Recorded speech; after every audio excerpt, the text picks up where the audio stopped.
Welcome back. As we covered in the first half of the show, the South Florida Water Management District conducted months of secret negotiations with sugar giant Florida Crystals to lease them 16,000 acres of land that the state needs to build a reservoir.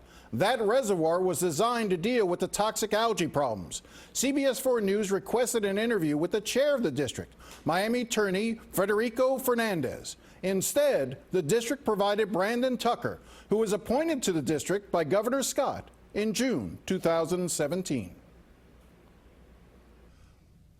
Who approached who about negotiating a new lease? And I don't know who approached who. I would assume that occurred during the Senate Bill 10 debate as to how that was to go down, and that was prior to my time, Jim. I came on this board in June of 2017, so probably what happened there with all that negotiations through Senate Bill 10 was just prior to my time. So that was the calling on you to renegotiate or negotiate a new lease was part of Senate Bill 10? Yes, sir. Can you show me where in Senate Bill 10 it says that?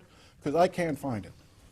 No, sir, not specifically. I mean, it's not in there. Okay. Well, my understanding is that agricultural operations were to continue, that they were not to be disturbed, and so I understand that from a practical standpoint, beyond even the law. That as a land manager, that's what I do for a living. I'm in the real estate business, dealing with land primarily for 23 years. Been a third generation Floridian from Okeechobee County, where I grew up, and I live in Martin County now, where we're at the epicenter of these blue-green algae crisis issues. And you know, where that is located in here is one thing, but understanding the practicality of the fact that we need to be able to keep farming there, to keep operating there, to make sure that we don't have this land go fallow, to make sure that we don't have invasive species move in and vegetation and all those things. That was my primary focus, is to make sure that we did not do anything to violate the law, and that was to continue agricultural operations for the practical standpoint, Jim. Sure. Again, but I go back, but you say you want to follow the law, and Absolutely. I'm with you following the law. Absolutely. I just don't know where in the law it says that you were required to provide a new lease. Yes, sir. I couldn't point that out to you at this point. Okay. I don't know specifically where that is. So I know one of the things that was put up a lot during the slide negotiation, is it this that you were relying on? Because I know that was a major part. Absolutely, yes, sir. Right. So that's not in Senate Bill 10. Chapter 2018-1072, Laws of Florida. Right, but that's not Senate Bill 10. Okay. That's part of something that was the implementing clause of the appropriations bill. Senate Bill 10 was passed in 2017. Mm-hmm. This was the enacting clause for funding in 2018. Mm-hmm. And that, I know, that was the major point for you, was what's outlined there, talking about not letting the land go foul. Yes, sir. And all those sorts of things. And you were impressed by that when that was put up on the screen. Yes, sir, absolutely. Do you know what the immediate line after that was? So after this paragraph? Yeah. No, sir. The very next line, which for some reason your staff decided to leave off, is this section expires July 1, 2019.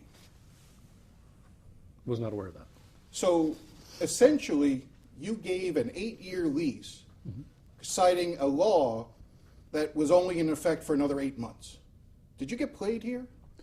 No, sir, not at all, because even if I would have known that prior to that, I understood a couple of things. One, the crucial timing element to this with me was for at least 6 months, our chief engineer, John Mitnick, had been giving us a NOAA weather report that we were going to potentially have an El Nino wet dry season. And I remember that in 2015 and 16, it was precursor to the 16 algae blooms, a very wet dry season. What was the good cause that prompted you to have to violate the 7-day notice and move ahead with something after posting it at 9 p.m. the night before? Now, is the 7-day notice relative to sunshine law disclosure, or what is this 7-day notice relative to? This is meetings and hearings. This is the administrative code that South Florida Water Management District is falling under. And it says, again, that you have to publish your agenda 7 days in advance, and that changes to that agenda can only be made for good cause, and that good cause has to be stated. One of the speakers actually read this to you at that meeting on December 8th. And at no time did anybody state what the cause for changing the agenda. I mean, again, this was put on, this lease went from a discussion item to approval of a lease at 9 p.m. before the meeting started. Don't you have a problem with that? No, sir, because I've served on other boards that under Sunshine Law, so I understand the Sunshine Law. First Amendment Foundation told us Stewart News reached out to them within a week after our meeting and said we did not violate it, and I knew we didn't violate it. And if I would have even had the hint that we were violating Sunshine Law, I wouldn't have been a part of it. I don't believe that there was anything going on that was nefarious or underhanded. Actually, the question that Congressman Mass had asked all of us, and his big concern was, is this going to delay the project? That was his concern. Is anything in there, we want to review it to make sure that it's not going to delay the implementation of the AA reservoir. If I would have in any way, shape, or form thought that anything that we were doing was going to be a delay, I would have absolutely agreed with him and said no. Well, Congressman Mass asked for more than that. He again found out about it after 9 p.m. Mm-hmm. He appeared before the group and asked that as a member of Congress who represents the district, who's fighting for the funding, that this be delayed at least for long enough for him to receive a proper briefing. He also said he was speaking on behalf of Governor-elect DeSantis, and you ignored it. You ignored his request for a delay. Why?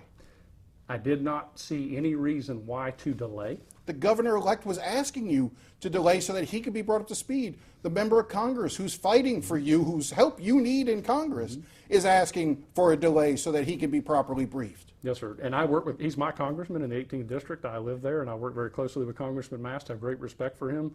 But I didn't want to do anything that was going to cause the delay that could have been caused. If it started raining 2 weeks afterwards with this NOAA weather forecast that we had, and I would have said, okay, let's delay it. Let's let Congressman Mast and Governor-elect DeSantis review this document.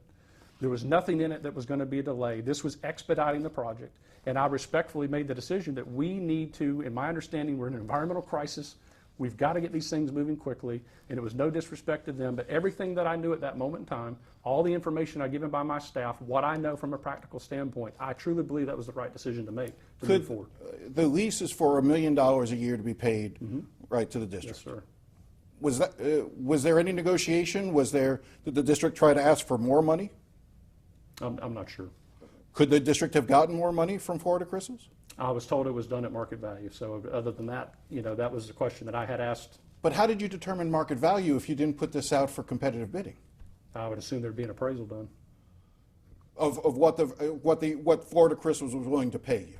I guess what I'm saying is, market value. I'm saying when you are in a negotiation for land, this is what you do for a living. Yes, sir.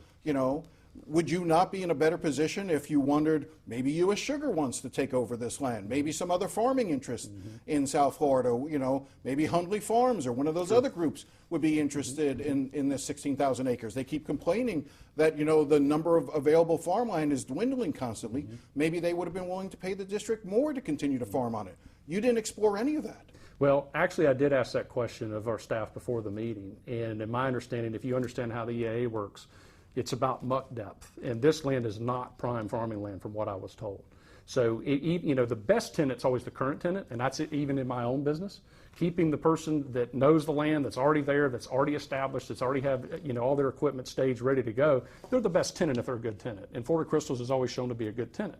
The only reason you can cancel terminate this contract is to build this reservoir. If some other option came available, for instance, water storage. I know you've been discounting the notion of storing water on this facility, but if suddenly 2 years from now that becomes the best option, you're stuck for the next 8 years. You cannot break this lease. Why pin yourself in such a manner that gives you no options now for 8 years?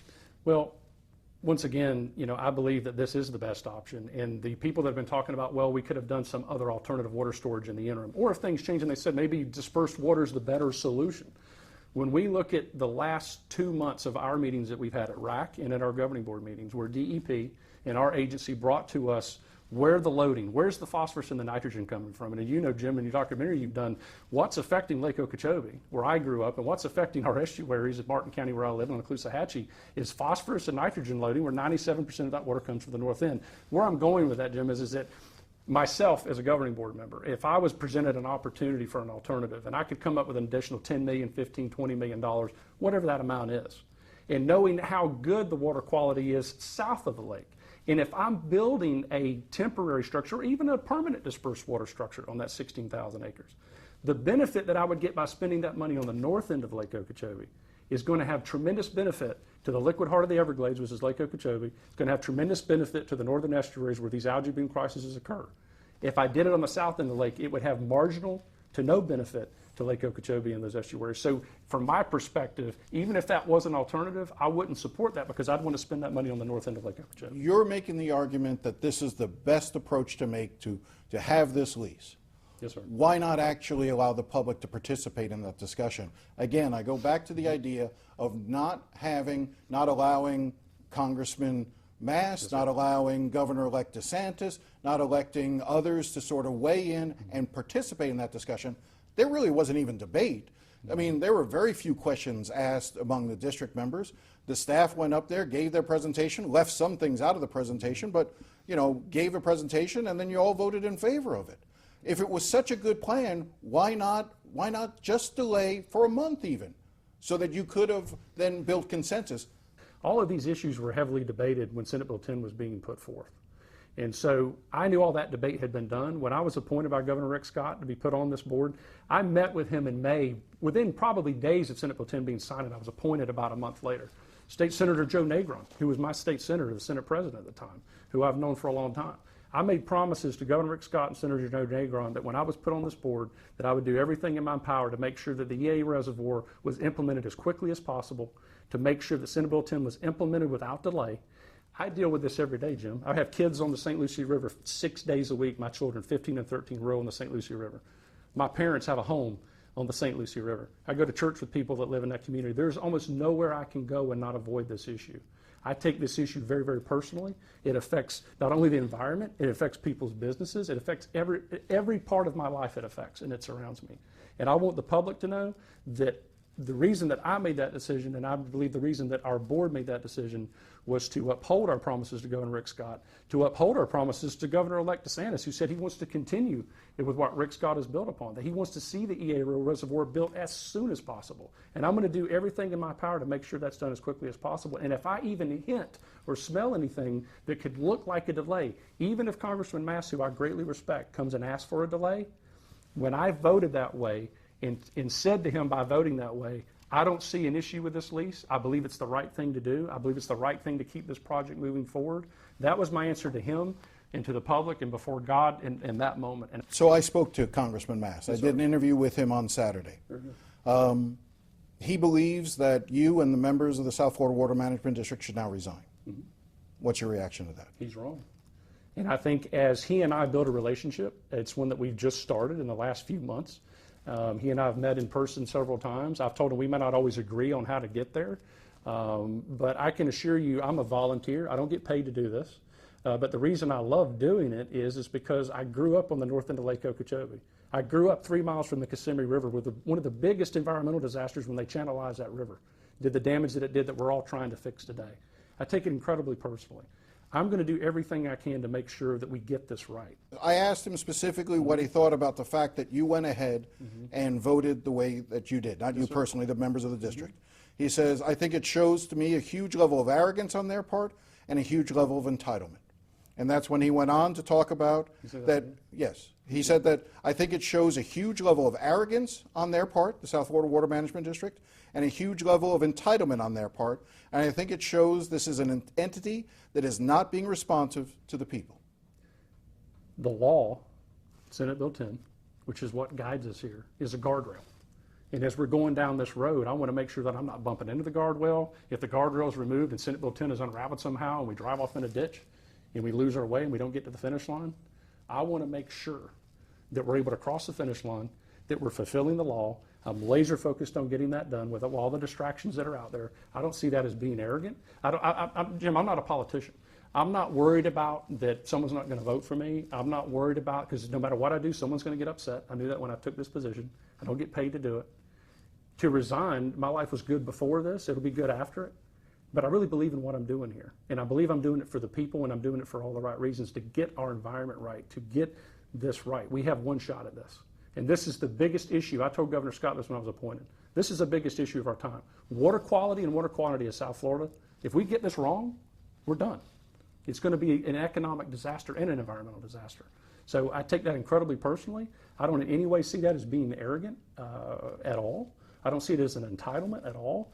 I see that as the pressure of knowing the facts that I knew at that time. I knew that when I made that decision, I was going to take heat for it. I'd have been a fool not to think otherwise. But I believed and knew when I was at peace, and I'm still at peace today, that that was the right thing to do for the people of South Florida. It was the right thing to do for the people that live on the St. Lucie and the Calusi Estuary and on Lake Okeechobee. I believe that with all my heart. And if Governor-elect DeSantis calls on you and the other members to step down and resign, will you?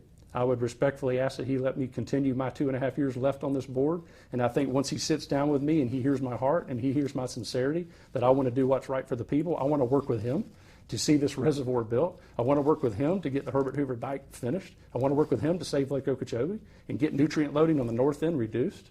I think once he and I look forward to that conversation, because I've not ever met Governor-elect DeSantis. I look forward to that conversation. And I think once he and I sit down one-on-one and we meet, I think that he would think twice about asking for my resignation. We will be sure to stay on top of this story. We'll be right back.